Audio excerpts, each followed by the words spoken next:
predileto de Deus, nossos paroquianos virtuais, Paz e Bem, nosso podcast 14º, e nós temos a alegria de receber aqui a doutora Maria Leonice Almeida. Bem-vinda, doutora. Nossa entrevistada hoje vai falar um pouco sobre a nutrição e ciências dos alimentos. Isso é muito importante para a vida de cada ser humano, a alimentação. Então, bem-vinda. A doutora vai dar uma breve introdução sobre esse assunto. Olá, padre. Olá, a comunidade. Eu, de fato, amo muito a questão do nutriente. O padre pediu e disse assim, fala aí um pouco como é que é essa tua carreira. Então, eu tenho mais de uma formação acadêmica na área da saúde, mas eu quis enveredar por este campo, porque eu descobri que o ser humano, ele é composto por nutrientes. O músculo é proteína, o osso, além de proteína, precisa de cálcio. E eu fui descobrindo que, se nós somos nutrientes, eu precisava saber um pouco mais sobre essa composição humana. E aí, então, eu enveredei. Eu fiz doutorado em nutrição, mas fiz graduação em nutrição, fiz mestrado em ciência dos alimentos e fiz doutorado em nutrição, como eu falei. E fiz aí algumas especialidades. Especializei em várias áreas do alimento. E hoje eu faço pesquisa de enzimas humanas e enzimas do alimento. A interação de uma coisa com a outra. E esse estudo eu realizo em Berlim, na Alemanha. Muito bem, doutora. Então, nos conte um pouco sobre essa sua jornada, né, profissional, o que te levou a enveredar pela nutrição. Qual foi o motivo que fez você seguir esse caminho? Então, todos nós comemos alguma coisa, se bom ou ruim, mas nós nos alimentamos de algo. E, como eu falei, o ser humano, ele tem na sua composição, ele tem a composição que é feita por nutrientes. Desde o minuto que há uma geração de uma criança, está em jogo essa questão do nutriente. E eu gostaria de recuperar os organismos das pessoas usando a matéria-prima do organismo. E foi isso que me motivou muito, embora desde criança eu tinha essa vontade de ajudar a tratar pessoas. E eu descobri, lendo na minha infância, o que era que eu gostaria de seguir. Desde a infância, lendo muito, muito, muito, eu deixei de brincar muitas coisas, porque eu gostava muito de ler. E eu, então, já sabia, com 9 anos de idade, eu fiz uma tamização de uma raiz, porque eu tinha lido dos livros do meu pai, e eu digo, eu vou fazer esse negócio. E quando eu já estava lá cursando a graduação, foi que eu descobri que aquilo era um processo da tecnologia dos alimentos ou da bromatologia. E aí, então, eu fui relembrar, eu digo, então eu já tinha essa afinidade com o nutriente. E isso me impulsionava. E quando eu via as pessoas que comiam o nutriente certo e ficavam bem, isso foi me trazendo mais impulsionamento. E aí eu corri atrás. E na época que eu corri atrás, para eu saber mais sobre isso, não existia na minha cidade natal, né? A minha cidade natal, onde eu nasci, que é Santarém, no Pará, não tinha o que eu precisava buscar. Então, eu tive que fazer fora de Santarém. Eu me mudei para São Paulo para fazer tudo o que eu queria fazer nessa busca. Então, parabéns, né? Saiu da terra para ir em busca de novos conhecimentos, para nos trazer esse conhecimento. Como você descreveria essa interseção entre a nutrição e a ciência dos alimentos? Quais são os principais pontos de conexão esses dois campos? Pois é, a ciência dos alimentos estuda o alimento desde o campo até chegar na venda para o comensal, para o comprador. Então, a ciência dos alimentos trabalha muito essa questão. Tem um olhar para que a produção, para que a própria lavoura, né, os mecanismos, como é que isso vai gerar, sair do campo e chegar até um supermercado, chegar até uma panificadora, chegar até as feiras. Então, a ciência dos alimentos cuida disso.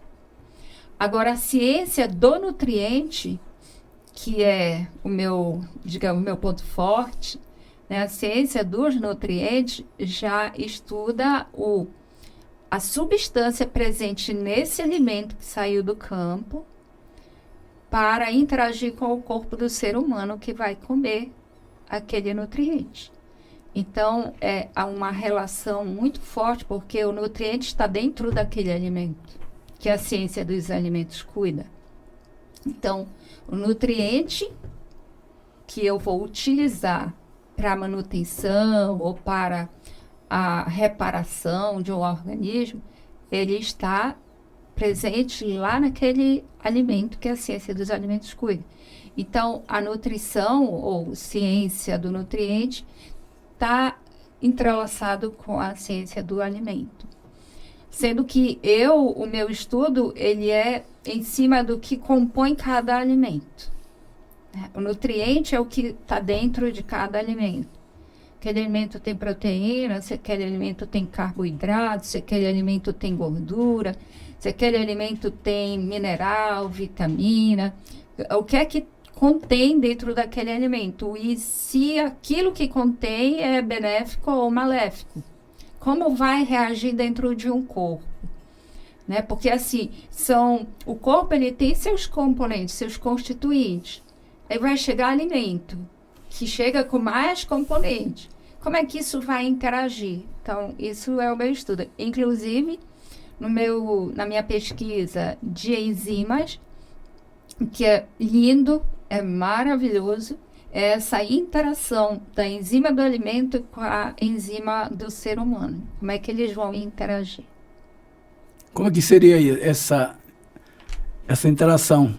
Então, por exemplo, um alimento, eu vou dar um exemplo aqui. Folha de louro, né? Ela tem enzimas. Coentro tem enzimas. A chicória tem enzimas. A cebola tem enzimas. Então, essas enzimas do alimento, quando elas vão chegando no organismo, as enzimas do corpo do ser humano precisa estar bem para receber estes alimentos. Aí eu vou dar um outro exemplo.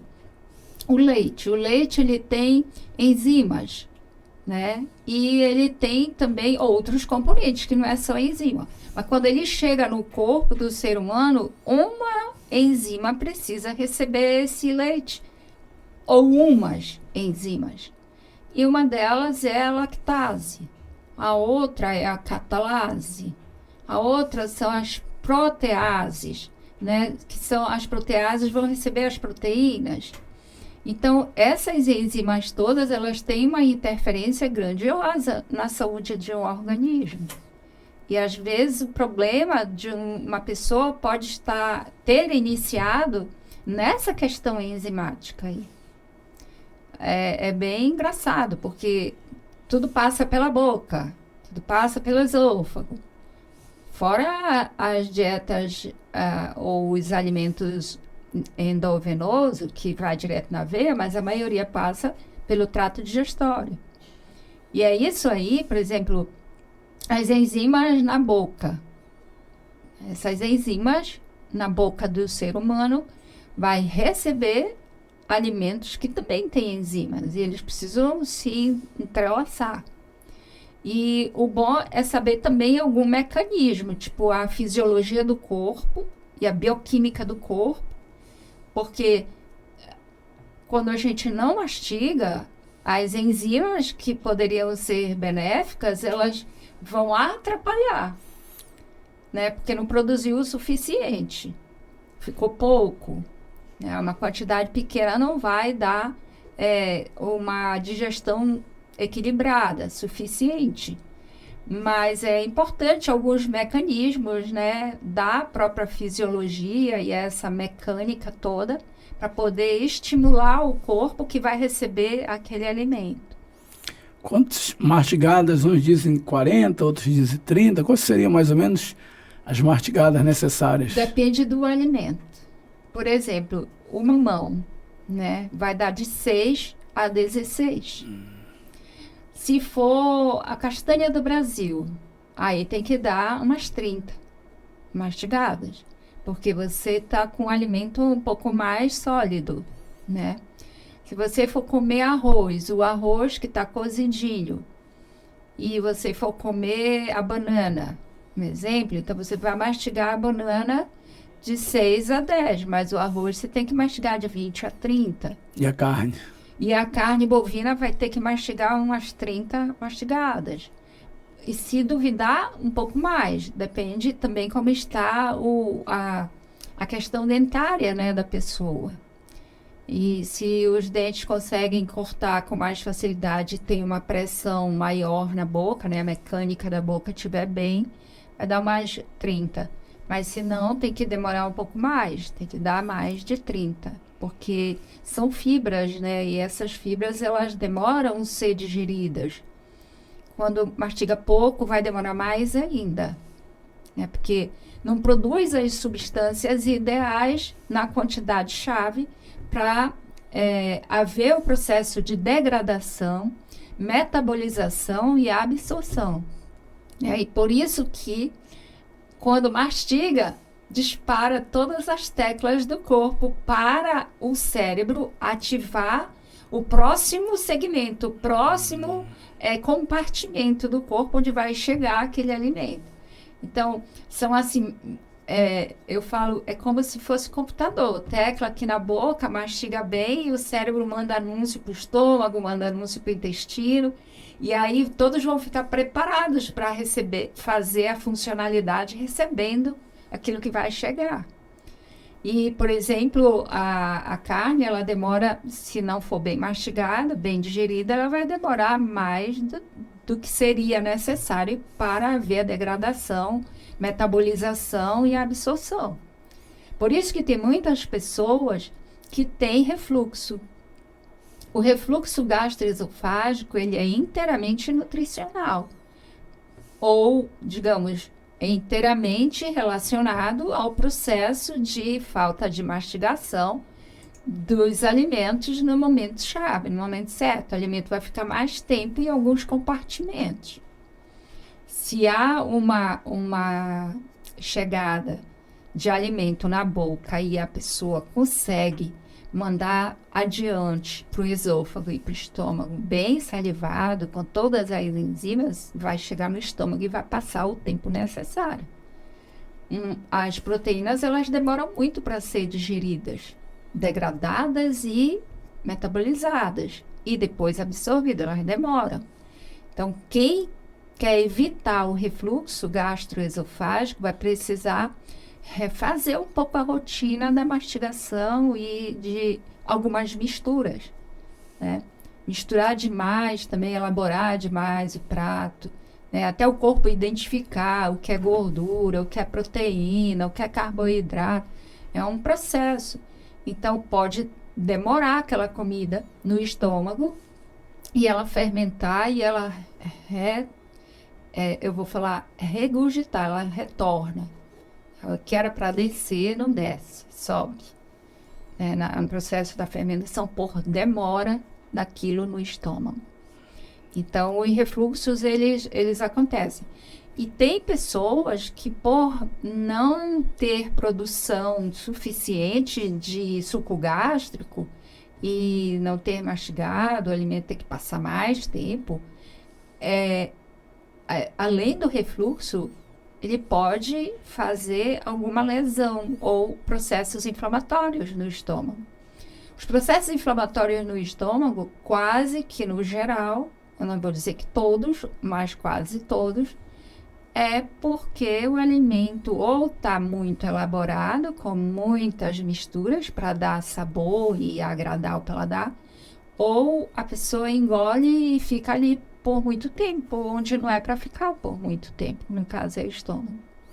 Por exemplo, hoje você vai numa recepção, o jantar é muito tarde, você vai jantar às 11, meia-noite, numa recepção, num jantar, num casamento, às vezes aniversário, e então você comeu muito tarde, aí você volta para casa e aqui você tomou algum líquido, alguma coisa, isso contribui também jantar tarde para o refluxo? Sim, contribui. A comida fora do horário do expediente do corpo, o corpo é como uma usina que dá um horário, aquela usina cai, o metabolismo reduz, né, todos os processos. Então, comer muito tarde é comer muito fora da hora da usina funcionar no processo da metabolização.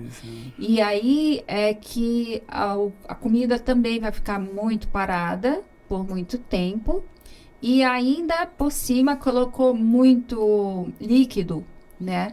Então, até o corpo resolver a questão líquida para depois resolver a questão sólida, vai demorando. Então, comer mais cedo ajuda, ou você prepara ou respeita, acho que é a palavra.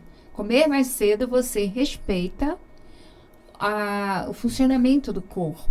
Para a chegada de alimento, mais cedo é melhor do que muito tarde da noite, quando o processo metabólico está reduzido. Tem um japonês que ganhou o prêmio, né? Ele diz que a gente tem que fazer o jejum noturno. Não comer à noite vai fazer com que funcione melhor, né?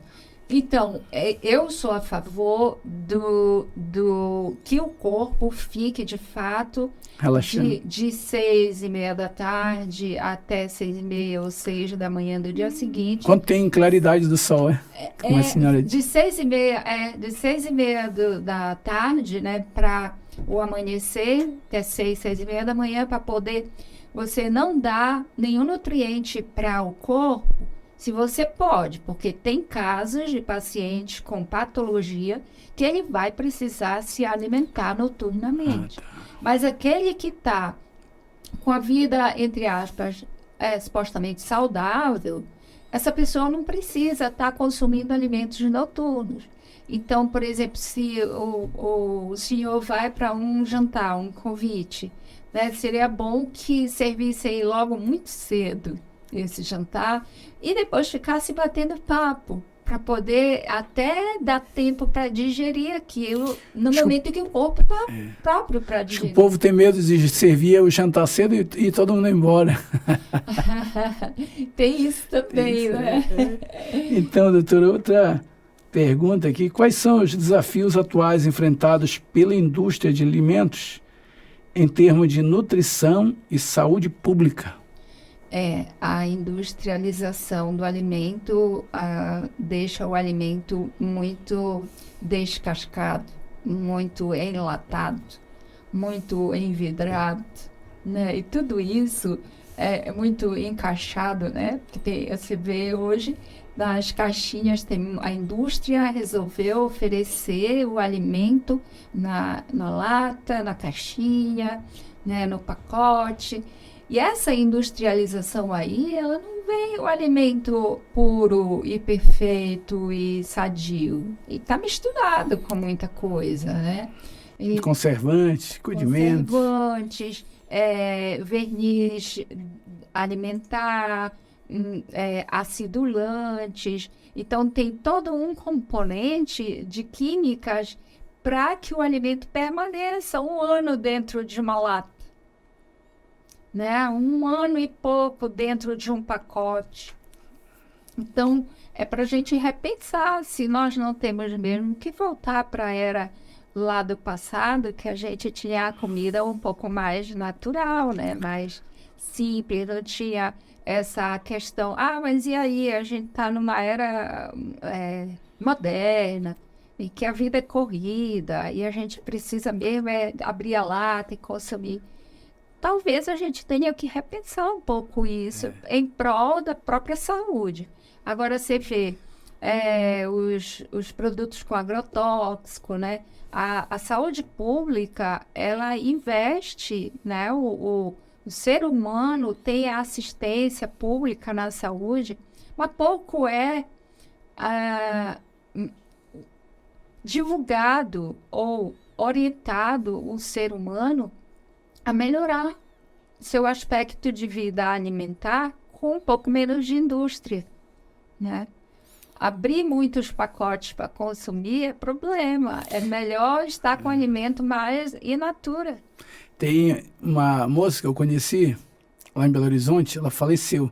Ela desde jovem viciou em uma grande hamburgueria que tem norte-americana, e ela morava ali perto da igreja, lá em Belo Horizonte, e ela viciou. Todo dia ela comia aquilo, e aí, às vezes até passava para almoçar. Então, os médicos que estavam ali acompanhando disseram que um dos fatores que deu o câncer no estômago dela ela ficou viciada nesse hambúrguer.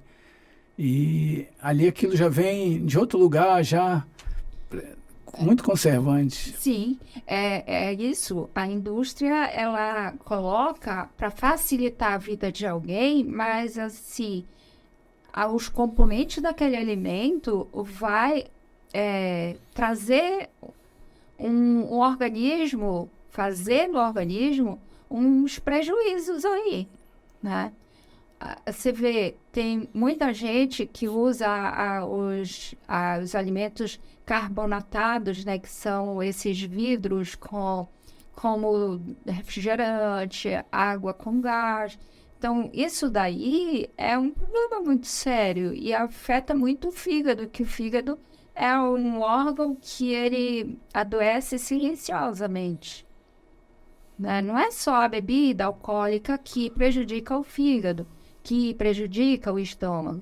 Então, muitas outras bebidas e algumas tidas como alimento estão na latinha, que estão na garrafinha. Isso não seria bom, né? Que se você pode tomar um suco, beber uma água, é melhor trocar pela água do que por uma bebida dessa. Hoje, a gente vê muito aqui na sociedade, o povo tem tanto jovem que malha, tudo, ou quem toma bebe muito à noite, ou cerveja, ou uísque, eles tomam esses energéticos, né? Um Red Bull da vida aí. E como isso tem feito mal, né? Sim. Foi bom o senhor comentar sobre isso, porque tem gente que está buscando a academia não com o objetivo da saúde física, né? Está indo buscar muito por questões de estética, né? E seria ideal se buscássemos o exercício físico para ter um movimento corporal direcionado por um profissional lá da atividade física e que não fosse esquecido que o nutriente é fundamental. E se as pessoas têm uma vida noturna e depois buscam um energético no dia seguinte, ela vai ter um efeito rebote. O energético ele é negativo, vai dar um efeito rebote. Tem muitos alimentos, alimento mesmo, que ele tem a função energética, né? E não precisaria estar tomando um Red Bull, por exemplo. Mas isso daí é uma questão cultural e gerou muito dentro da academia, que eu acho que deve, ou já tem alguém modificando essas questões aí na mentalidade do ser humano. Porque para malhar, precisa você colocar dentro do seu corpo, você vê as histórias dos grandes atletas, dos grandes campeões, eles tinham muito zelo pela comida. O que eles iam colocar dentro do organismo dele não era qualquer coisa. Hoje você vê alguém na academia fazendo 2 horas, 3 horas de malhação e ele nem é um atleta, mas está lá malhando porque ele comeu tudo errado e a consciência diz, agora eu vou fazer 3 horas na academia. né? Então, quem for assistir isso, que reveja, porque o corpo, ele é constituído por nutrientes, e se você vai movimentar esse corpo, você tem que pensar qual é o nutriente que você está colocando dentro dele, né? Se é ou não é um atleta, tudo bem, mas vai ter que ver o que coloca de nutriente. Eu quero manter a minha musculatura. Tem a questão dos idosos, que não é só idoso. A partir dos 30 anos de idade, começa a perder um pouco de massa magra, um pouco de músculo. Para quando chegar lá com 60 anos, não ter fraqueza muscular. Então, já tem que ir vendo desde já. E quem não viu, quem não corrigiu, pode corrigir a qualquer tempo. É possível você fazer uma manutenção do músculo, do osso, da articulação e fazer reparos a qualquer tempo da vida. Mas não coma todas as coisas e fica com peso na consciência para ir malhar. Vá malhar se você comeu certo. Essa é a minha orientação. Só vá malhar se você comeu certo. Se você comeu errado, não vá. E deveria ser esse o slogan nas academias. Venha malhar se você comeu dentro de um padrão que o seu corpo vai se sentir bem. Todo mundo está indo sacudir o errado. Está indo lá na malhação sacudir o que é de errado. Mas isso não é correto. É você mutilar. O corpo vai se mostrar. Mais dia, menos dia. Isso, A gente podemos falar sobre a importância também da educação alimentar e nutricional. Como isso vai impactar a sociedade em geral? Sim. A educação nutricional, se isto acontecesse desde o minuto que a gente está na barriga da mãe, né? Que a mãe come, e muitas mães comem mal, não é porque não tenha para comprar. Elas comem mal, as mães, as grávidas, as gestantes, porque ela tem um paladar errático. E ela busca comer o errado com a criança lá dentro.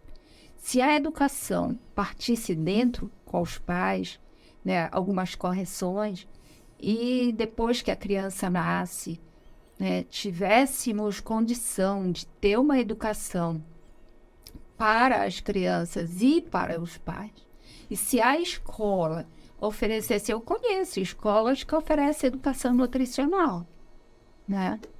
E tanto no Brasil como fora do Brasil, eu conheço algumas escolas. Em Lisboa, por exemplo, tem escolas que são ligadas à congregação católica, que a criança passa o dia inteiro lá e a criança recebe educação e vai ter o dia que os pais vão e recebem também, né? Aqui no Brasil, eu conheço outras escolas que também, inclusive, eu tenho algum projeto de Crescendo com Saúde. Tem escolas que têm esse projeto que era um programa do Ministério da Educação e os pais recebiam a orientação, essa educação, e a criança também. E atualmente se sabe que as lanchonetes ou cantinas de escola também elas estão recebendo, né, a educação para que ela tenha a possibilidade de oferecer uma alimentação mais saudável dentro da cantina. Então, é todo um contexto, são várias coisas que precisariam dar as mãos para essa educação. Além do município que pode oferecer essa educação, nós, como comunidade, como pessoas individuais, associação, instituição religiosa, poderíamos fazer uma diferença na comunidade e ter um dia de educação nutricional. Isso ajudaria até os hospitais a não ter tanta gente na fila com um problema, por exemplo, de diarreia, né? Não ter tanta criança e idoso tendo problemas intestinais, né? Infecção intestinal, se eles tivessem passado por uma educação. Plano de saúde tinha que ter educação para as pessoas que compram o plano. Mas não tem, então seria bom se isso tivesse, a educação ela é uma forma preventiva.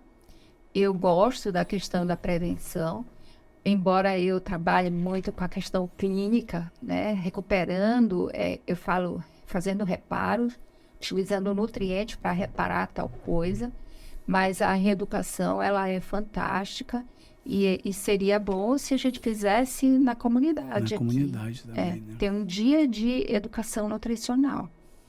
Eu acho que até o município, né, o estado iria tecer continência, ajudar, porque seria uma maneira de evitar lotar muitos hospitais. Por exemplo, a gente ainda tem nossos aniversários e regados de refrigerante, né? Casamento, aniversário, todo mundo está consciente já que qual é a quantidade de males que isso faz, mas sempre tem. Né? O refrigerante nem é, né, padre, considerado um alimento. O refrigerante, ele está aí e cada vez está atraindo o paladar de pessoas. A educação iria ajudar, porque nós podemos fazer outro tipo de refrigerante mais saudável. Existe. Suco, aqui a gente tem muita fruta. Muito, riquíssimo. A Amazônia é rica, rica, rica em frutas que dá para você elaborar refrigerante. Tem até a pesquisa em Manaus, né, que os pesquisadores fizeram sobre as plantas punks. E tem plantas que elas, na hora de fazer um suco, se for colocar aquela planta, ela dá como a sensação de que tem um gás ali, né? E eu acho muito bacana o pesquisador, quando ele está no campo, descobrindo dentro do alimento o nutriente que tem, que vai fazer X coisa. E aí poderíamos substituir o refrigerante com os sucos das frutas, utilizando alguma folha junto, que essa folha vai dar a sensação de que, de fato, tem aquela lembrança de um refrigerante. O refrigerante, ele é um dos causadores de diabetes, né? Não só as sobremesas, a questão do açúcar em si, mas basicamente os refrigerantes, eles desencadeiam muito o diabetes. E o gosto pelo açúcar, o gosto pela matéria-prima do refrigerante, isso faz a pessoa viciar. Mas é possível se livrar disso, né, dessa rotina. Eu estava falando que a comunidade pode oferecer, aliás, alguém oferecer para a comunidade a educação que o senhor bem lembrou e evitaríamos muita gente com problemas de intestino, né? E tem um outro fato. Numa educação nutricional, eu fiz uma especialidade chamada microbiologia alimentar. Eu já fiz 6 especialidades, mas essa daí, juntamente com a especialidade na área clínica, é que é muito encantador. Exemplo, você preparou o almoço e você preparou numa panela grande, fez muito alimento. O brasileiro, ele faz muito alimento, ele prepara quantidades a mais. Deveria mudar o tamanho da panela, fazer em panelas pequenas para fazer quantidades pequenas. Mas supondo que ele preparou uma grande quantidade, ele vai guardar uma parte desse alimento do almoço para comer na janta. Se ele guarda esse alimento em cima no fogão, dentro do forno do fogão, esse alimento vai estragar até a noite. Tudo que se preparou tem um prazo de validade, de horas. Se preparou e guardou lá em cima no fogão para comer à noite, mesmo que vá esquentar, você já vai esquentar a bactéria. E essas bactérias, elas vão fazer um estrago na digestão. E tem bactéria, tem pessoas que cheiram o alimento e dizem, mas não está estragado. Mas existe bactéria que ela não modifica o aroma do alimento. Ela não altera o cheiro do alimento, mas ela está lá presente, né?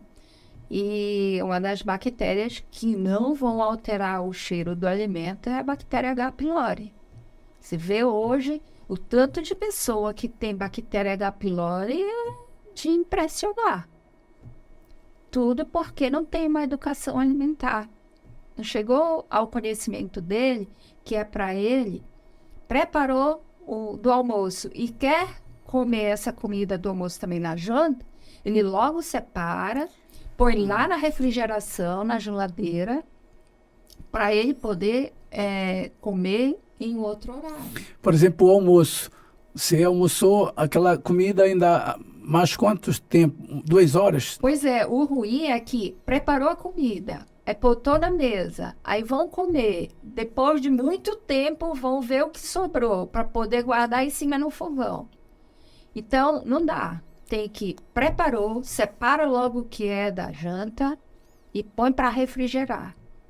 Se for feijão que preparou para o hoje e também para o amanhã, e tem que congelar, porque vai amanhã degelar para comer. O arroz é a mesma coisa, guarda logo. logo. A mesma coisa. Então, você vê como que ajudaria uma comunidade se fizéssemos o correto, né? Nesse processo de guardar, preparar, armazenar, né? Ajudaria bastante. Você vê a bactéria H. pylori, não é só porque comeu verdura crua. Eu fico um pouco assim triste quando eu ouço algum profissional falar para o paciente, olha, para de comer verdura crua porque tem bactéria. Era melhor ele encaminhar aquele paciente para um profissional da área da nutrição, para aquele profissional ajudar aquela pessoa a higienizar o alimento, esterilizar o alimento, para a pessoa consumir aquela verdura. O corpo ele precisa de verduras, ele precisa de hortaliças, de legumes. Mineral e vitamina estão presentes nesses alimentos, né? Fora a questão do agrotóxico, né? Vamos pensar que alimento orgânico foi trabalhado lá na agricultura familiar, com um adubo que não é o químico e tal. Então, vamos pensar no alimento assim, mas tem que ter no cardápio, né, no programa terapêutico, tem que ter o mineral e vitamina que está presente nas hortaliças. A gente tem aí a agricultura familiar que tem produzido bastante, né? Muita coisa boa. Produto orgânico, e a comunidade, ao receber uma educação, ela já ia ser direcionada a consumir alimentos da feira orgânica, né? E até dar impulsionamento para o agricultor do orgânico, para ele ter mais alegria de produzir mais e trazer mais. Nós temos aqui uma área coberta que a senhora viu, a gente está preparando o piso. Quem sabe dessa sua ideia pode surgir aí uma feira orgânica aqui nessa nossa área, uma vez por semana. Aí a comunidade já vai começar a ter uma educação, né? E eu até me proponho, de longe mesmo, falar no telão, né? Hoje a tecnologia ajudou bastante a gente falar no telão. Tem colegas na cidade que também têm disposição para divulgar e para estar presente numa educação. Eu acho que é por aí, viu? A comunidade vai ficar mais feliz e mais saudável. Verdade, doutora. E tem um detalhe. O corpo de um ser humano, ele vai envelhecendo, mas o bom é envelhecer saudável. Saudável, né? Dentro dessas suas pesquisas lá na Alemanha, quais são as tendências mais interessantes que você observa atualmente na alimentação, nesse campo da nutrição? Coisas que parece que tá tão perto de nós, mas que a gente não percebia. E agora, na sua pesquisa, e que é possível para a gente colocar no nosso dia a dia. Então, é muita coisa boa, mas eu posso citar algumas delas, né? Nós ficaríamos aqui muito tempo falando, gravaríamos não sei quantos podcasts para falar o tanto de coisas que se descobre, né? A pesquisa, ela é muito abrangente e também cativante. Eu gosto demais da pesquisa e uma das coisas assim da atualidade, né? Como que o cérebro de um ser humano reage e como podemos melhorar as expressões genéticas de um neurônio com nutrientes. Eu vivo encantada com isso, porque os nutrientes, eles chegam até na unha do pé, no fio do cabelo e chegam nos neurônios. Né? A comunicação de um neurônio com o outro, quando tem o nutriente certo ali. Né? Essa comunicação, a interação das sinapses e a chegada do nutriente ali, né? E, por exemplo, vitamina B, do complexo B, não é só a B12, não é só a B6, são as vitaminas do complexo B, que está presente nas folhas verdes, que também está presente na levedura de cerveja, a vitamina B mais bioidêntica. E a levedura, ela tem vários mecanismos nesse processo de comunicação entre neurônios. Ela carrega coisas para dentro do neurônio, ela fica do lado de fora, ela fica do lado de dentro do neurônio. E assim, hoje se vê que vitamina B12, ela melhora, a pessoa não vai ter muito esquecimento, né? Vitamina B, todas do complexo B, a vitamina B6, e o que dizer do ômega, né? O ômega, ele é assim hoje tido como eu vou chamar o rei de pesquisa boa para o neurônio. As pessoas precisam tomar o ômega, salvo algumas exceções, como, por exemplo, uma pessoa que está gestante tem o momento certo de dar ômega para ela, não é assim, a doutora Eunice veio e falou que o ômega é bom para neurônio, agora eu vou me tacar e tomar. Não, é melhor você buscar um conhecimento, especialmente as gestantes, para que elas, no momento-chave, no momento certo, ela consiga tomar o ômega apropriado para ela e para a criança, né? O ômega, ele impulsiona o cérebro.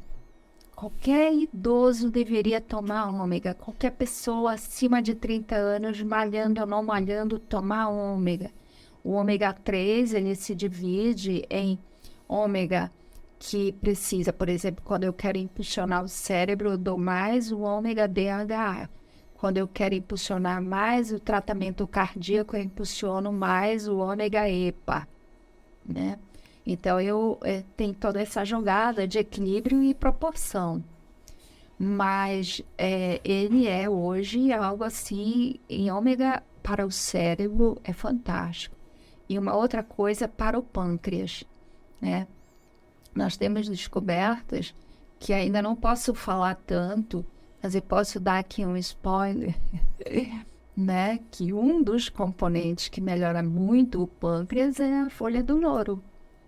Ele tem substâncias que melhoram a digestão do estômago e a funcionalidade pancreática. Só que assim, não adianta a gente querer corrigir algo pela metade. Eu estou dando aqui uma pista, mas o louro não vem sozinho para fazer toda essa correção. É um conjunto de coisas. E também, no caso de gordura no fígado, né? As gorduras no fígado, nós podemos retirar aquela gordura do fígado, não colocando a pessoa em estresse de movimento. Como antigamente pensar, tá com gordura no fígado, bora malhar para tirar a gordura do fígado. Não. Você precisa comer certo, esperar o momento de baixar o nível da gordura para poder ir malhar. Muitas pessoas vão para malhação e elas estão com gordura, com esteatose hepática em níveis elevados, ela vai passar mal lá no exercício. Então, é melhor dar o nutriente certo para o fígado, né? Existem proteínas que começam a ajudar a escoar aquela gordura e a equilibrar as enzimas hepáticas, né? A gordura no fígado, a presença dela altera, modifica níveis das enzimas hepáticas.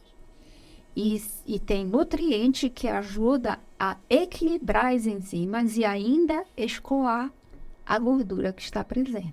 Então, depois de um tanto escoado, aí vai malhar. Bom.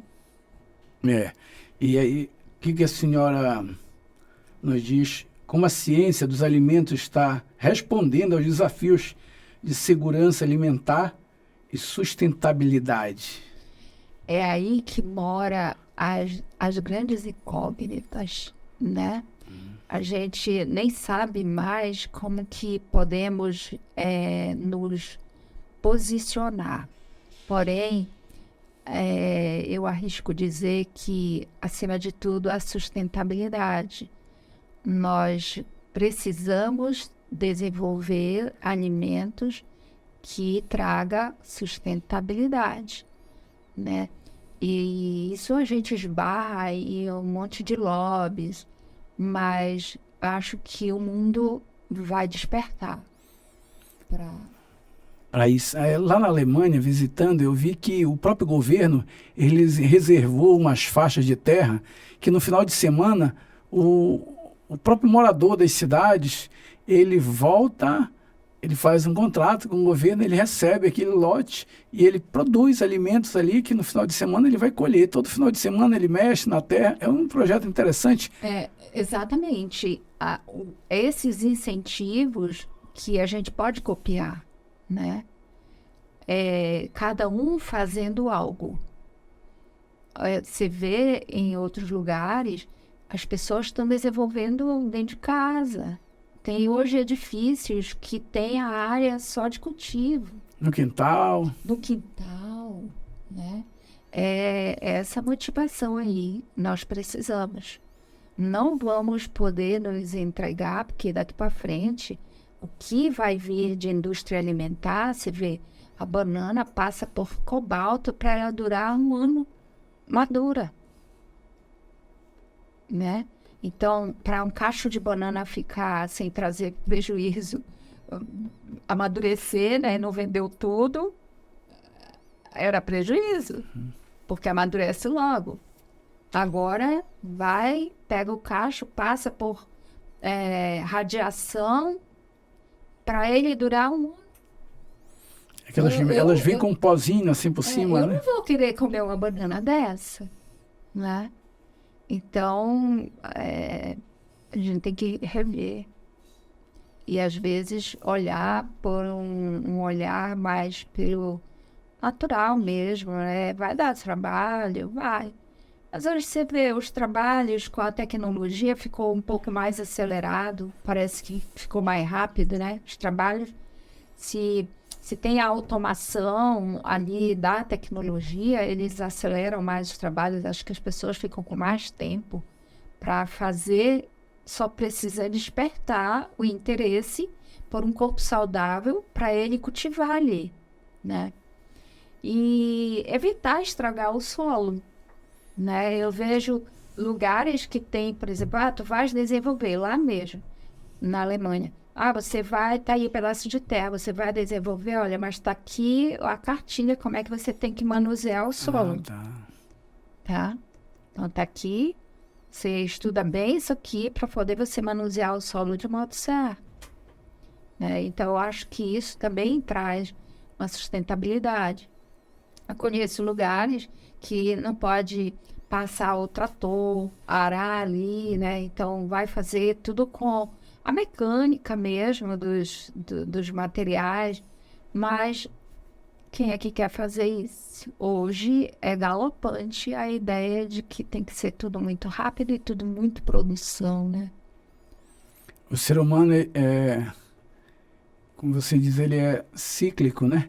Quanto mais ele volta a terra, mais ele passa por um processo de restauração interior também, né? Exato. O homem cíclico, ele tem intimidade com a terra. E ele, quando descobre isso, ele quer até mudar lá para o sítio, lá para a chácara, lá não sei para onde. Ele quer ter um pedacinho, mesmo que ele more nas grandes cidades, mas ele quer ter algo e que ele se dá bem de manusear a terra. Eu acho que é isso, aquilo que vem da terra ajuda bastante o corpo positivamente. Positivamente, né? Qual é o papel da nutrição na promoção da saúde e prevenção de doenças? Quais os principais hábitos alimentares que podem beneficiar nossa saúde a longo prazo? Hábitos saudáveis. Hábitos alimentares saudáveis. E o que quer dizer isso? Vamos trocar em miúdos. É quando você não elabora muito o seu alimento, quando você compra alimentos menos industrializados e mais orgânicos, quando você está com o alimento na integralidade. E você vai preparar de modo certo. Então, ter hábitos saudáveis envolve desde a hora que você vai fazer a lista que compra, né? Então, fez a lista para comprar, você tem que pensar como que você vai usar aquilo saudavelmente para ele beneficiar o corpo. E é isso, o nutriente ele está para não só manter o corpo, mas para fazer reparos. E para fazer isso, você tem que escolher hábitos mais saudáveis.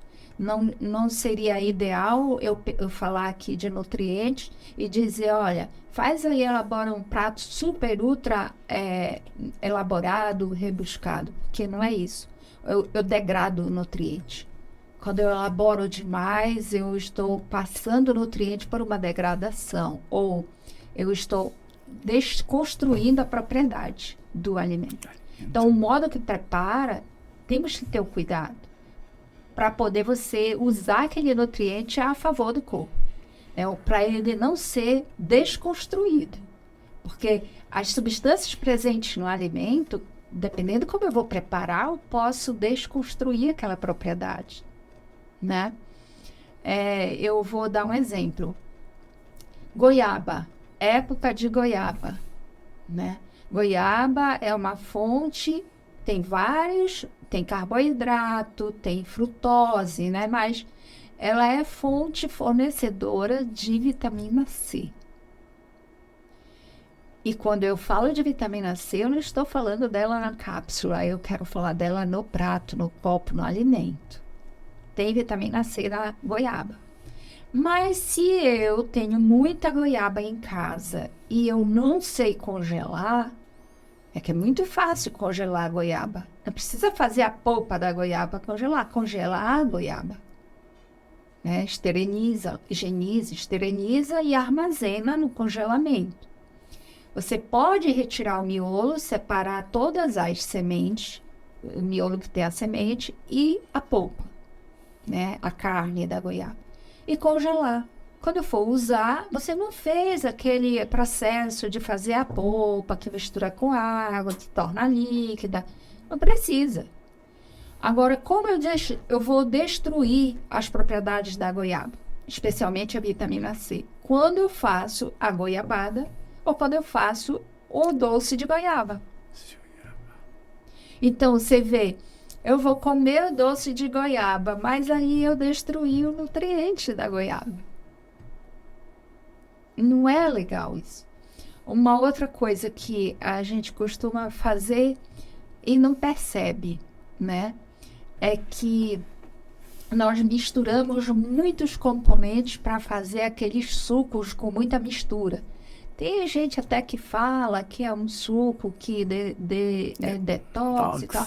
Eu, como pesquisadora, eu vou dizer, não misture tantos alimentos para dizer que você vai ter um detox. Por quê? Porque detoxificação envolve fígado. E tem 5 etapas para limpar um corpo. E se você não tem os componentes certos, não pense que é um suco que vai fazer. As pessoas comem tudo errado durante o dia, chega uma hora do dia que toma aquela mistureba de muita coisa, que que contando no dedo vai dar 8 a 12 coisas. Né? O corpo, ele tem uma memória, ele tem uma identificação de nutrientes. Quando você põe muita coisa muito junto, você enlouquece a identificação. Então, é não fazer isso. Até porque tem alguns componentes que destroem outros, tá? Aí eu vou dar um exemplo. Vai usar a semente da linhaça. Olha como você destrói um suco colocando linhaça se você não inativou fatores antinutricionais presentes na linhaça. Então, assim, a linhaça que está lá no mercado, triturada, não compre. Ela está rancificada. O ranço, quando tritura e guarda, rancifica, porque tem um óleo. Aquele óleo vai rancificar a linhaça, a semente da linhaça. Ah, mas eu já quero, para ser mais fácil na minha corrida do dia a dia, eu quero já um negócio que está triturado. Mas aí você compra uma linhaça rancificada. O ranço destruiu o lado bom da linhaça. E o ranço é cancerígeno. Então, assim, compre a semente inteira e vai fazer o modo certo em casa. Você vai colocar dentro de um meio líquido quente, que eu vou dizer, ponha dentro da água. Dá para colocar dentro do chá. É para colocar dentro do leite quente, algo quente, uma sopa quente, um caldo quente, mas tem que colocar dentro de algo quente para inativar fatores antinutricionais presentes na linhaça. Ah, doutora, então não é tudo isso que diz? Ela é sim, tudo isso que diz, só que você tem que saber lidar com aquele alimento para não destruir as propriedades presentes ali e nem destruir seu corpo. Porque se você come com fatores antinutricionais porque você não inativou, esses fatores antinutricionais vão agredir os seus processos digestórios, vai aumentar algumas enzimas ou destruir outras. Né? E um dos que ficam imediatamente prejudicados é o pâncreas, né? Que ele que libera muita coisa aí para processamento de proteínas. Então, assim, o estômago também. Pegou um alimento, reveja, eu vou destruir esse alimento com o método que eu estou fazendo ou eu vou manter ele com as suas propriedades para entrar e fazer benefício, né? Então, a linhaça é um exemplo, a goiaba é outro. E outros, por exemplo, a vitamina C da goiaba, a vitamina C da acerola, quando aquece, perdeu a vitamina C. Você já falou um pouquinho aí sobre o pâncreas. A gente vê algumas pessoas falando que a diabetes tipo 2 é uma bactéria no pâncreas. Existe isso realmente ou não? Ele diz que é uma tipo de verme que dá no pâncreas e causa diabetes? Várias coisas podem levar a desequilíbrio da glicose no sangue, né? Uma delas é baixa produção de insulina. Mesmo produzindo pouca insulina e comendo normal os seus carboidratos, aí você vai ficar com excesso de glicose que a insulina não pode trabalhar e carregar aquilo. Então, outros fatores são a própria defeito no equilíbrio do que se escolhe para comer. Comemos excessos disso e menos aquilo que ajudaria a equilibrar e não desenvolver diabetes. Uma outra coisa são as células beta do pâncreas, que elas podem estar altamente comprometidas ou não, estar iniciando um comprometimento, né? E falam da presença de parasitas que pode comprometer a funcionalidade do pâncreas. Na verdade, a presença de parasitas pode comprometer a funcionalidade de todas as coisas no corpo. E quem tem predisposição, quem tem fragilidade para desenvolver acúmulo de glicose no sangue, vai desenvolver. Mas isso daí ainda está sendo muito estudado. A gente não pode afirmar que foi um verme, um parasito que causou aquilo. Claro que a gente sabe que os protozoários, os helmintos, toda essa questão de bactéria presente no organismo, ele faz uma desconstrução geral do corpo. Você pode ver vírus, né? Você viu o vírus SARS-CoV, o que é que ele pode fazer no organismo quando ele está, o organismo com as suas fragilidades aguçadas, né? Então, assim é qualquer outro verme. Se a pessoa vai ter uma predisposição a uma doença pancreática, onde logo que vai afetar, né? Agora, se tem um problema que tem uma predisposição a desenvolver algo no fígado, vai afetar o fígado. Você vê que tem doenças parasitárias que ficam no fígado e faz a pessoa ficar com aquele amarelão, né? Fica com aquela sensação de amarelão, tá? Com muitos vermes que chegou no fígado, né? Aquela bactéria salmonela, ela atinge muito o fígado e o cérebro da pessoa, né? Então, eu não posso afirmar que uma bactéria que destruiu o pâncreas, qualquer parasito presente é uma vida dentro da nossa vida. E pode desconstruir qualquer área onde há muita fragilidade, entendeu? Você vê que consome o cisticerco, né, que está presente nas carnes mal cozidas, pode ir parar lá no cérebro. Você vê? Então, os estudos vão mostrar se de fato é bactéria, mas até então a gente sabe que o desequilíbrio nutricional causa desequilíbrio da quantidade de glicose no sangue. Principalmente se a pessoa não gosta de comer alimentos mais com fibra, né? A fibra, ela dá um ajuste para não subir a glicose, a glicemia com velocidade. Vai dar um equilíbrio para ir consumindo devagar e subindo devagar na corrente sanguínea. Tem tudo isso. Mas o cuidado com as bactérias e vírus e todos esses protozoários e helmintos é importante. A comunidade vai ser beneficiada quando tiver uma educação nutricional, para que isso daí seja prioridade dentro de casa. Você vê em países na Europa, eles ensinam, né, na escola e até em meios de comunicação, eles ensinam que seria bom que tivesse 2 pias, uma para lavar e esterilizar e a outra para fazer os cortes, né? Aqui no Brasil, as tábuas de corte, quando você corta a carne numa tábua, que você corte a fruta em outra tábua, né? Doutora, precisaria ter muito dinheiro para isso? Não necessariamente. Você só tem que mudar, então. Tá aqui na pia e tem inox para cá, inox para ali, ou mármore para cá, mármore para ali, você só muda a posição. Você cortava aqui os alimentos proteicos, ali você já corta os alimentos minerais e vitamina das hortaliças. Então, modificar para não misturar e não haver contaminação, cruzar uma contaminação aí.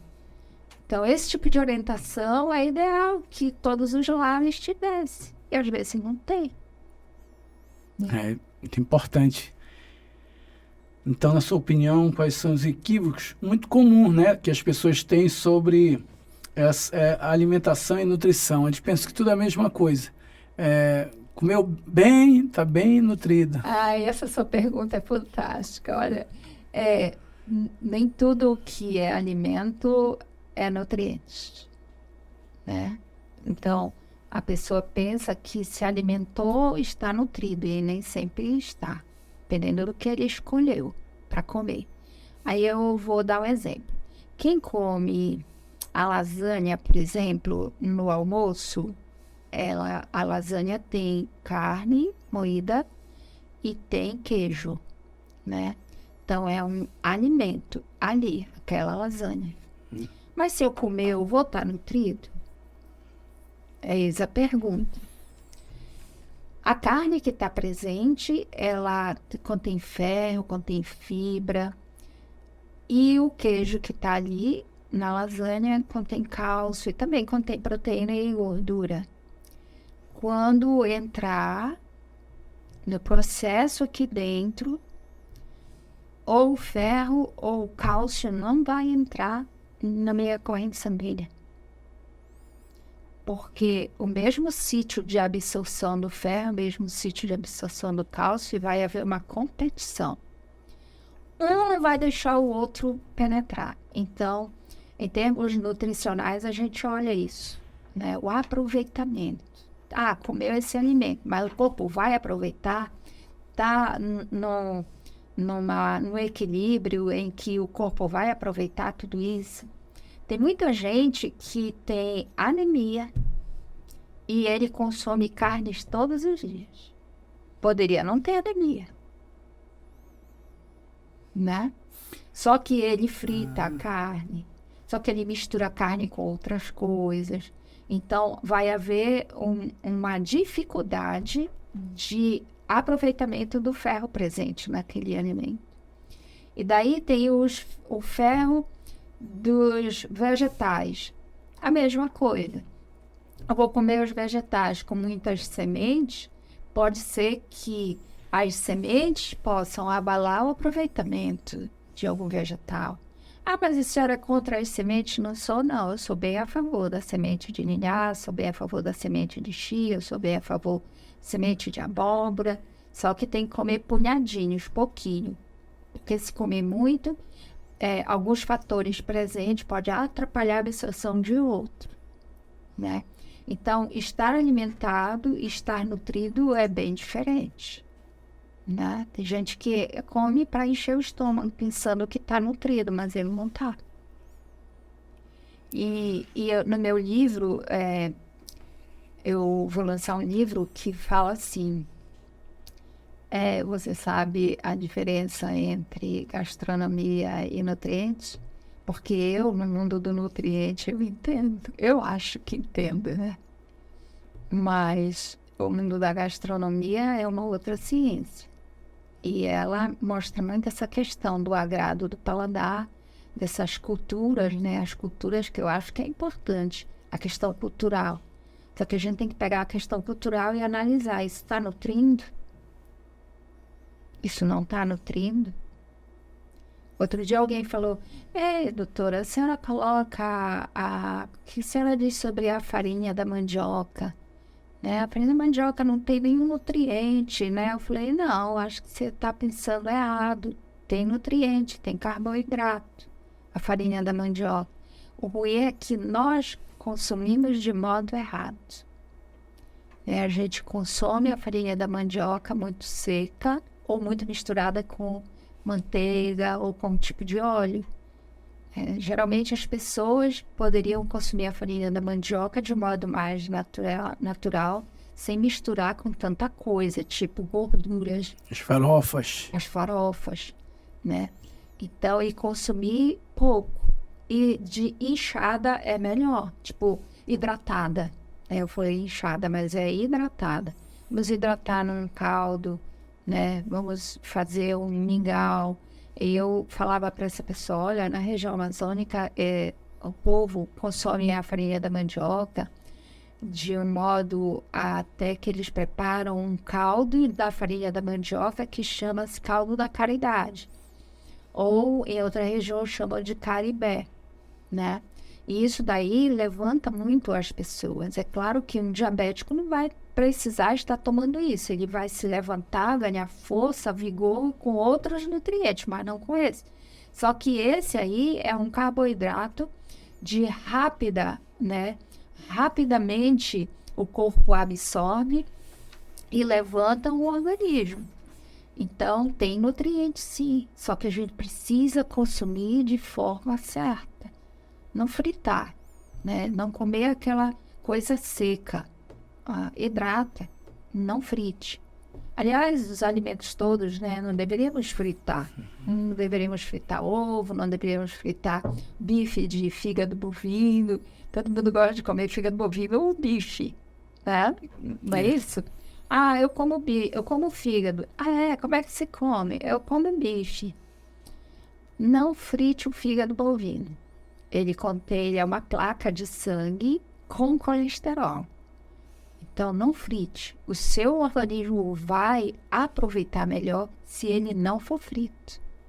né? Você pode fazer guisadinho, ensopadinho, assado na brasa, né? Faz os filés ou as tiras para meter no espeto. E quem não pode comer o fígado bovino e quem não gosta, né? Tem outros alimentos que têm o mesmo componente. Mas eu mostrei aí como que a gente gosta de fritar o que não deve fritar. Peixe frito. Né? Preparem o peixe ensopadinho, peixe cozido, peixe assado, mas não frite. As frituras degradam enzimas do fígado. Todas as frituras. Né? Vou fazer pipoca. Pipoca é bom? É bom, se o milho for orgânico, né? Porque se ele é transgênico.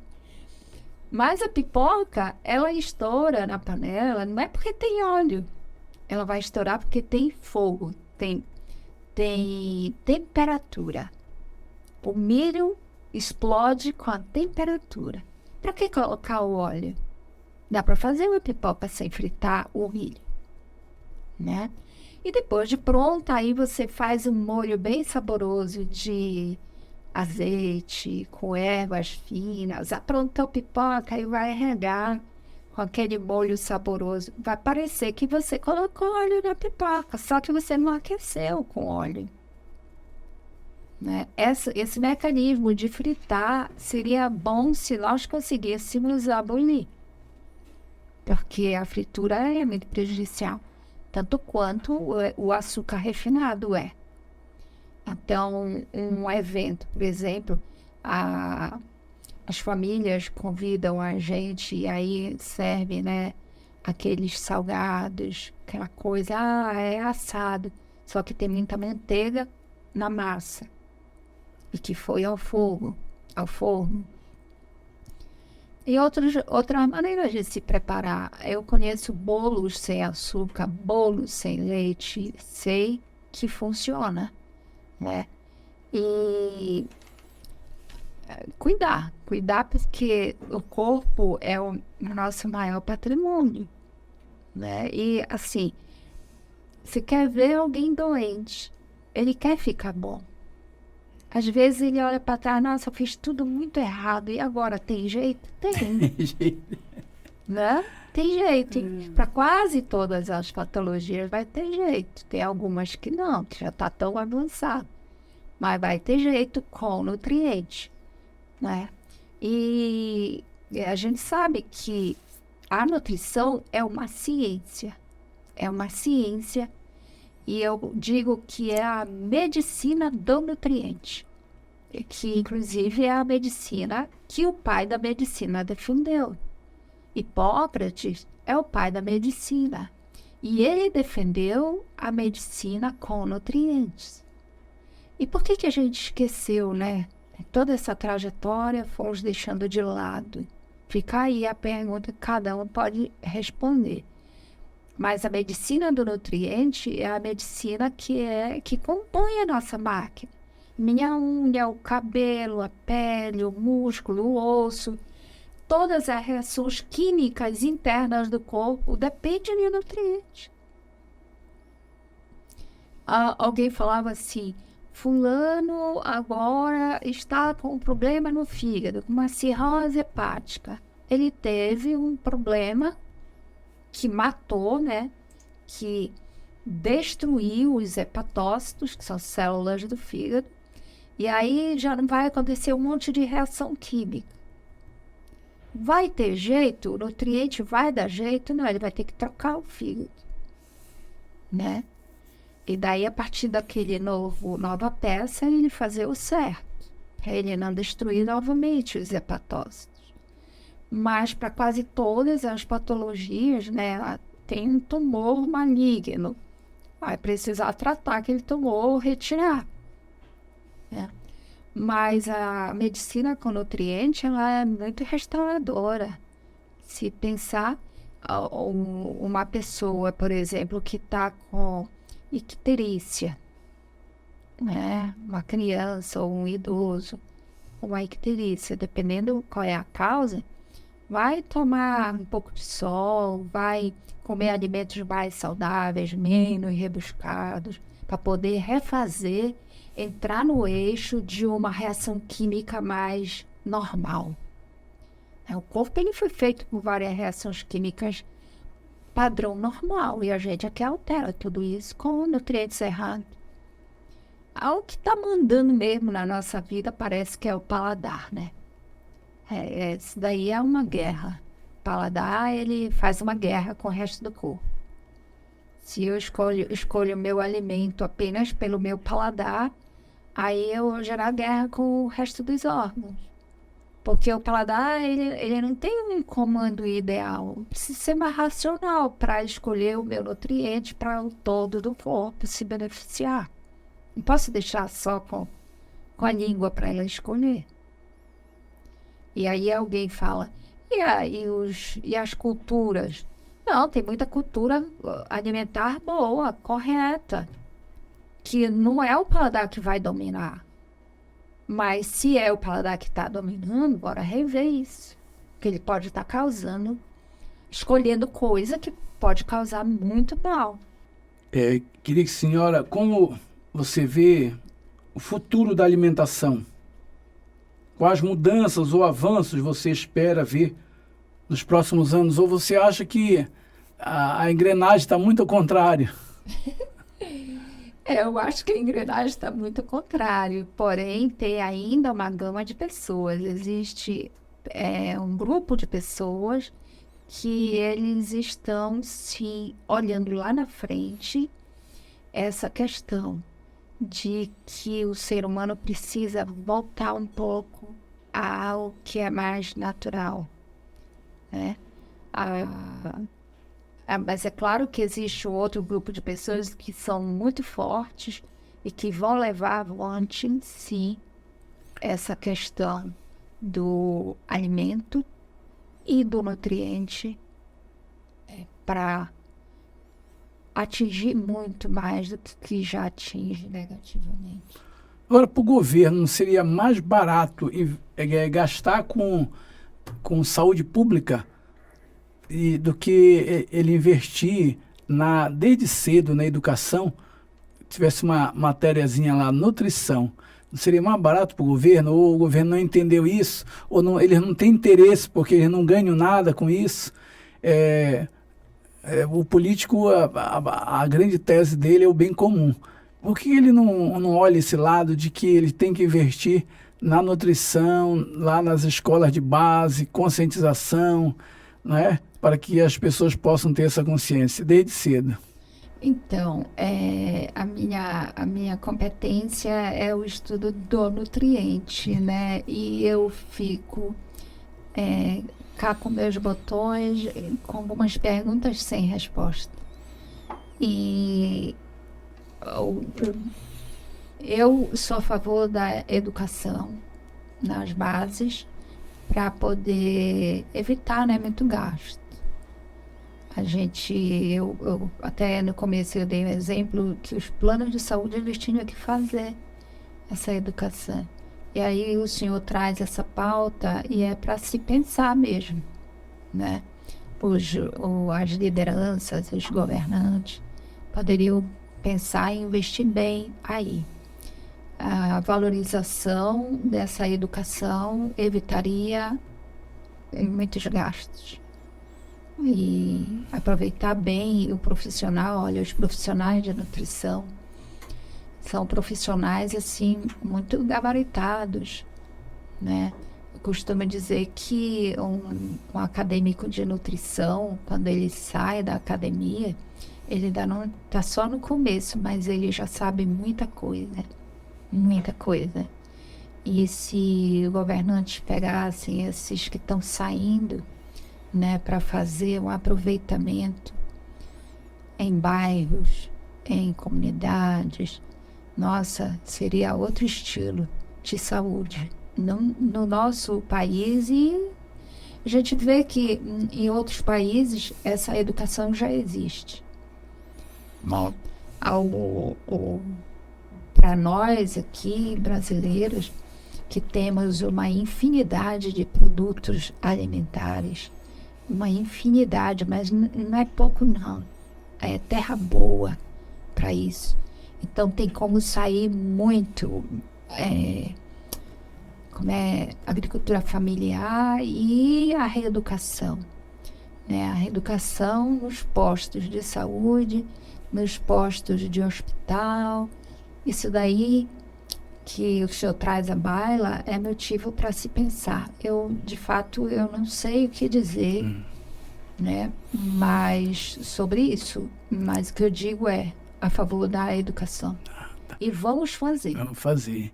Assim, como o senhor trabalha há muito tempo com nutrição, queria uma pergunta assim, o senhor já observou um pouquinho, por exemplo, as pessoas que utilizam droga, uma desnutrição e as sequelas que vai ficando assim no corpo da pessoa, né? A gente está implantando aqui a Fazenda da Esperança, o grupo lá de Manaus e Belém tem dado apoio, eles estão aí implantando, tem 3 semanas aí essa obra.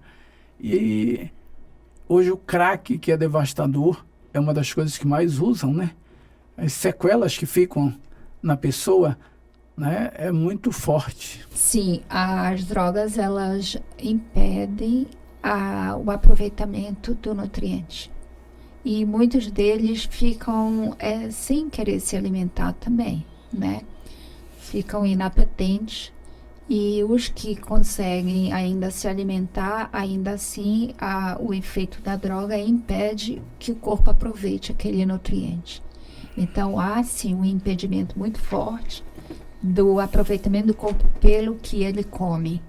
E parabéns, né, padre, que tem agora esse projeto que vai dar para fazer educação com eles, correções, reparos e voltar o corpo a aproveitar os nutrientes. Agora eu queria que a senhora compartilhasse conosco uma experiência sua que mais tem lhe alegrado e avançado nessas pesquisas lá em Portugal, na Alemanha. Então, é com crianças, né? As crianças que têm 0 ano até 12 anos de idade, as gestantes, isso tem assim impactado bastante, e a questão da digestão e tratamento da bactéria H. pylori. A H. pylori, ela gosta de um estômago muito, muito, muito propício para ela existir lá dentro, e tem alimentos que desconstroem o casulo delas, né? A gente sabe que tem tratamento químico farmacêutico para a bactéria, mas esse tratamento químico farmacêutico tem que estar casado com o tratamento alimentar, né? O plano é terapêutico alimentar, tem que estar casado. E isso tem me impactado, porque descobrimos que até nas articulações das pessoas tinham secreções que vieram da produção, secreções produzidas por bactérias no estômago. Pode ir enveredando, passando até pelas articulações. Por exemplo, uma articulação, ela tem como uma cápsula e ali tem líquidos propícios para a articulação, mas já foi encontrado substâncias produzidas pela bactéria no estômago do ser, substâncias essas presentes lá nessas cápsulas. Então isso, de certa forma, me deixa impactada, porque muita gente pode estar tendo algo na articulação, pode ser que tenha este fato presente. Eu não estou dizendo que todos os problemas de articulação é isso, mas foi já detectado, e aí fica um alerta, né? Não só para os doutores da reumatologia, os doutores da ortopedia, os doutores gastro, né? E as doutoras em nutrição, que tem que estar estes doutores de mãos dadas para tratamento de bactéria H. pylori. Porque quando um doutor gastroenterologista detecta uma bactéria H. pylori e a pessoa tem já algumas dores, já tem que encaminhar para o reumatologista, que já tem que encaminhar para o ortopedista e que já tem que encaminhar para o nutricionista.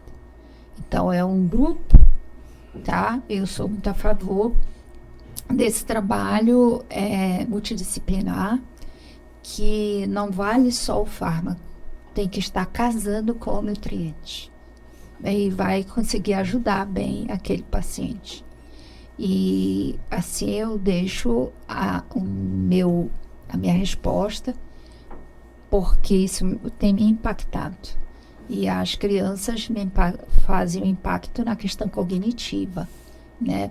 A vida saudável de um bebê, quando nasce, dita muito regra para como ele vai ser quando crescer. Porque muita coisa já foi gerada. E também as gestantes que querem modificar os hábitos. Por exemplo, na pesquisa tem gestante que fazia tudo errado e o filho, ela teve consequências durante a gravidez, elas tiveram, né? São grupos. E outras que fizeram mais ou menos o padrão ideal alimentar. E elas não tiveram anemia, elas não tiveram edema, elas não tiveram pirose, que é aquela azia, elas não tiveram, que foram fazendo mais ou menos dentro do padrão do plano terapêutico, elas não tiveram pressão arterial elevada, não sofreram de eclâmpsia, não tiveram uma gravidez com diabetes gestacional, e isso também faz um impacto positivo do que aquelas que fizeram o errado. E elas tiveram pressão alta, ficaram com anemia. E como que o nutriente resolve? Você vê 2 grupos aí, né? É para se pensar. E amar também, né? Porque acho que eu amo muito o que eu faço. E eu corro para cima, assim, tipo, vou em busca mesmo.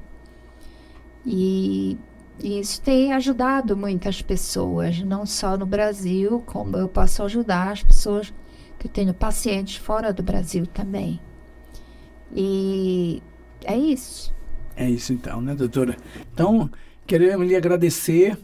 Muito obrigado.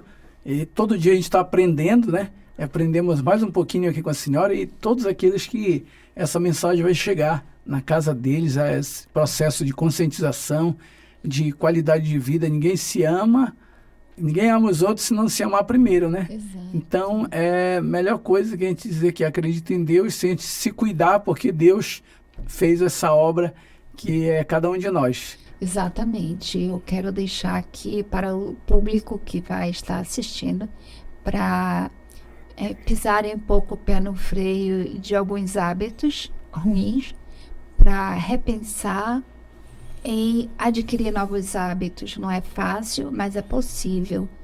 Adquira sempre um alimento que você possa ter um nutriente a seu favor.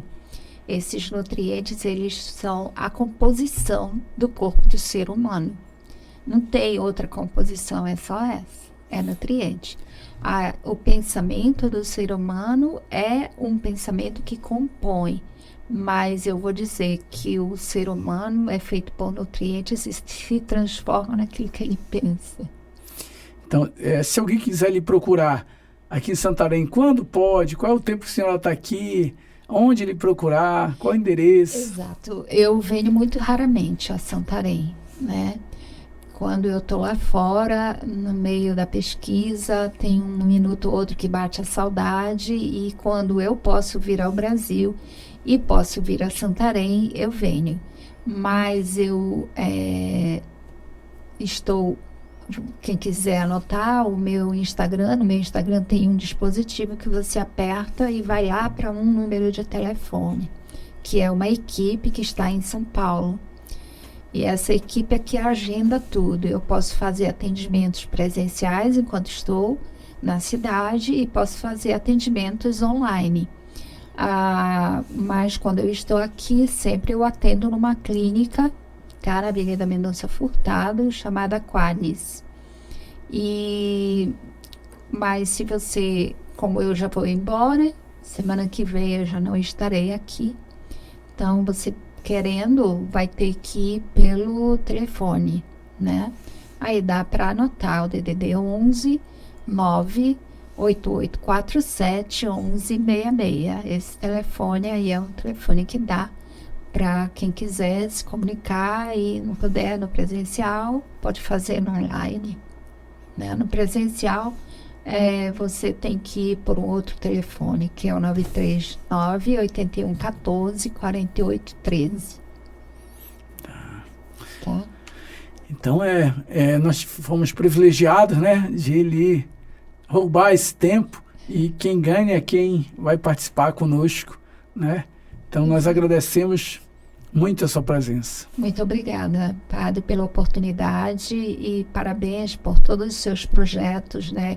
Que assim, pessoas que vieram ao mundo e descobriram qual é a sua missão. Acho que o senhor descobriu a sua missão e faz ela com muita competência e gosta do que faz, né? Vamos ajudar a comunidade, mais do que o que o senhor já ajuda. Isso. Então, você, dileto paroquiano virtual, muito obrigado. Qualquer coisa, pode nos procurar, Padre Armstrong, aqui na Paróquia São Francisco de Assis. Nós estamos sempre à disposição também.